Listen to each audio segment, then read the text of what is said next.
इसके कहने का ये नहीं है कि ये ना समझ लेना कि हमें परिवार की आवश्यकता नहीं है। ये विचार करना कि ये सभी बच्चे भगवान के हैं, आप भी भगवान के बच्चे हो।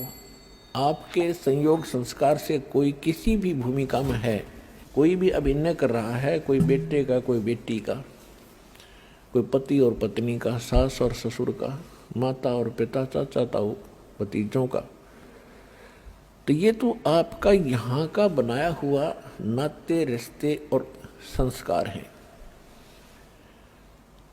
ये सोच करके ये सभी परमात्मा के बच्चे हैं।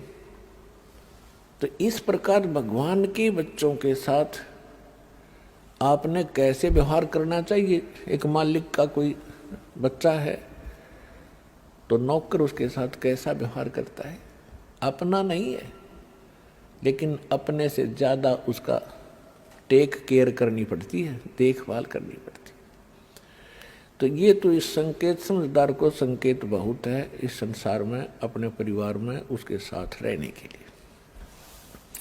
अब इसकी सच्चाई बताते हैं कि परमात्मा कहते हैं यदि आपके कोई संतान नहीं है, आप संतान ही मांगते हुए मर जाते हो,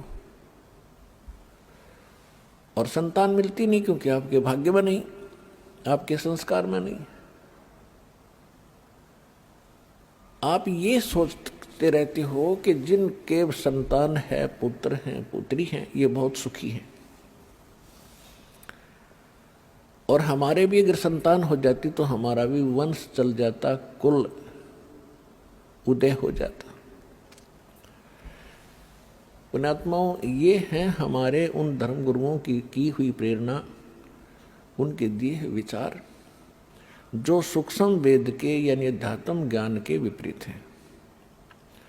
अध्यात्म ज्ञान ये कहता है, तत्व ज्ञान में परमेश्वर बताते हैं कि जो राखो तो ही रहूं और मेरा के चारा, जैसे राखो मालिक वैसे ही रहूं। हमारा कोई इस पर जोर नहीं है, हमारा के चारा, और खाने जाद खरीद हूं गुलाम तुम्हारा, मैं तो आपका हो गया। जैसे पहले गुलामों को मोल लिया करते सेठ साहूकार, राजा, ठाकुर लोग, जैसे पशुओं को खरीदते हैं, मोल लेते हैं, फिर वो परमानेंट उसका हो जाया करता, और बेचना होता वो अलग बात थी। तो यहाँ परमात्मा कहते हैं कि मैं ऐसा भाव बनाओ आप अपना भगवान के प्रति कि हे दाता, आपका दास हूँ, गुलाम हूँ, और जैसे रखोगे नो ही रहूँगा, मैं तो ईब आपका हो गया। जब तक आप सतगुरु शरण में नहीं आते हैं, आपका संतान नहीं है तो नहीं है, तो नहीं है, नहीं होती।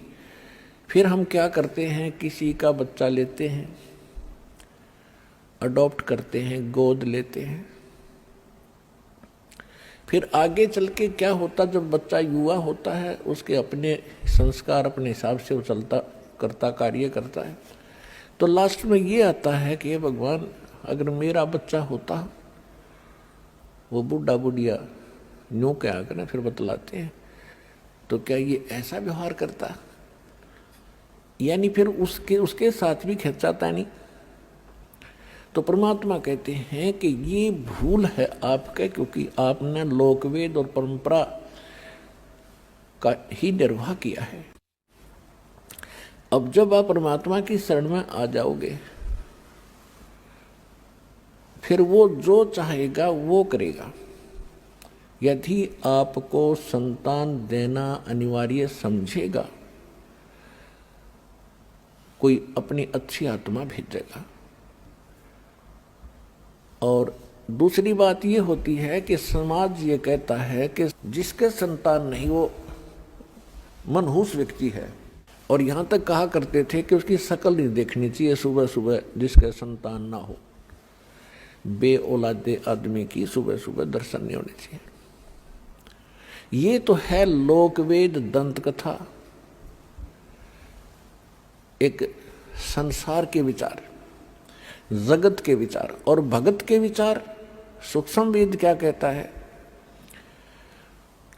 देखो वैसे तो सभी अच्छी आत्माएं हैं परमात्मा की, जो भगवान के चरणों में लगे हैं, मनुष्य शरीर प्राप्त है, अपना निर्वाह कर रहे हैं, ठीक ठाक रह रहे हैं, तो अच्छी आत्मा सभी हैं। लेकिन सूक्ष्म वेद में ये बताया है कि वो परमात्मा की दृष्टि से वो बहुत ही अच्छी किस्मत के व्यक्ति है जिनका संतान नहीं है। अपने आत्माओं हमेशा जगत और भगत का इन बातों पर आपस में विरोध और झगड़ा रहा है। ये झगड़ा रहो या ना रहो या सच्चाई है। उसका कारण क्या है कि जैसे सुखदेव ऋषि जी मां के गर्भ से निकलते ही 12 वर्ष की तक मां के गर्भ में रहे थे, और मां के पेट से बाहर आते ही वो 12 वर्ष की आयु का शरीर बन गया एकदम उसका, और उठकर चल पड़े अपनी और नाल को साथ कंधे पर डालकर कि आगे काटूंगा इसने कितने। तब उसके पिता व्यास ने कहा था कि बेटा मुझे दर्शन तो दे दे। अरे 12 वर्ष तक इंतजार करी, पुत्र होगा पुत्र होगा, पुत्र मोह में व्याकुल हूं मैं बेटा।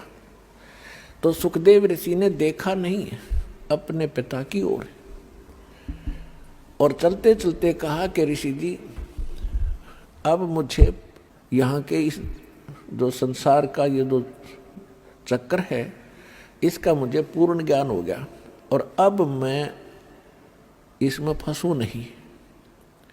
और ऋषि जी ना जाने कितनी बार आप मेरे बाप हो लिए, ना जाने कितनी बार मैं तेरा बाप हो लिया। ये तो बुरी बीमारी है, इब का मेरी कट्ट न दे। मैं नहीं देखूं आपकी शकल भी, कहीं मुझे आप में मोह ना हो जा। ये मोह एक बहुत बूढ़ी जबरदस्त बीमारी है। तो सूक्ष्म वेद में कहा है कि सुखदेव ऋषि क्या बोले, एक लेवा एक देवा दूतम, और कोई किसी का पिता निपुतम। ऋण संबंध जुड़ा एक ठाठा, अंत में सब 12 बाटा। आज आप कितने प्यार से रह रहे हो, आपके बेटा बेटी कितने अच्छे लगते हैं भी अच्छे, सबको प्यार लगता है क्योंकि यहाँ रह रहे हैं ठाठ से उनके साथ। 1 मिनट में मृत्यु हो जा, बेटा मर जाए, बेटी मर जाए, आप मर जाओ, पूरा परिवार नाश हो जाता है। वो प्यार भी है, अच्छे भी लगते हैं, फिर इसका बने क्या, व्हाट इज यूज। फिर कहाँ गया वो आपका जुगाड़, सारा जीवन खो दिया इससे काम पे। और भक्ति भी करते हैं, सत्य नहीं करते हैं, शास्त्र अनुकूल नहीं करते, नकलियों के पास करते, तो वो भी व्यर्थ है। एक समय एक कोई परिवार पूरा का पूरा जिसमें 15-16 सदस्य थे, एक गाड़ी में 12-13 सदस्य, एक बूढ़ा घर पर रह गया था और बाकी सारे सत्संग में भेज रखे थे किसी संत के सत्संग में, और 20-25 वर्ष से वो सत्संग में थे। सत्संग सुनकर वापस आ रहे थे या सुनने जा रहे थे, इतना ध्यान नहीं। दुर्घटना में 12 के 12 मर गए। चुच्ची बच्चा का आग्रह ना, वो नाश हो गया। एक बूढ़ा रह गया 70 साल का। अब क्या है ये, ना जाने काल की कर डारे, किस विध ढल जा पास आवे, और जिनाते सरते मौत खुड़कती, उनानो केड़ा हासावे। तो यही संसार के अंदर इस गंदे लोक में आप जिस आस को लेकर जी रहे हो, या आपकी भारी भूल है, और यह भूल मिटेगी भगवान से, इस सत्संग सच्चे ज्ञान तक। फिर बात रही कि ये भी मालिक को मालूम है कि ये 3 गुण, इन तीनों गुणों का जो त्रिगुणमयी माया का जो दबाव है, ये ब्रह्मा विष्णु महेश स्वयं नहीं बचे इससे, तो जीव नहीं बच सकता। अब परमात्मा का सहारा चाहिए इस जीव को। तो किस परमात्मा का, यदि आप विष्णु जी का सहारा लेते हो युग काल के अंतर्गत, और काल ने आपको फंसा रखा है, तो आप इस जाल से बाहर नहीं हो सकते। यदि शंकर जी की पूजा करते हो तो भी नहीं हो सकते, ब्रह्म की पूजा करते हो ये स्वयं ही आपको फंसा ही रहा है, ये तो आपको इस मार्ग पर आने ही नहीं देगा जिससे आपका छुटकारा हो, क्योंकि इसको यहाँ आपको फंसाए रखना इसका एक उद्देश्य है कि इसको भूख लगती है, इसको श्राप लगा हुआ है काल भगवान को, ब्रह्म को, जो गीता अध्याय नंबर 11 के श्लोक नंबर 32 में कहता है कि अर्जुन मैं काल हूँ, और सबको खाने के लिए अब आया हूं। श्री कृष्ण में प्रवेश कर गया हो, ये ऐसे करता है। तो इसको श्राप लगा हुआ है 1 लाख मानव शरीरधारी प्राणियों के नित्य आहार करने का।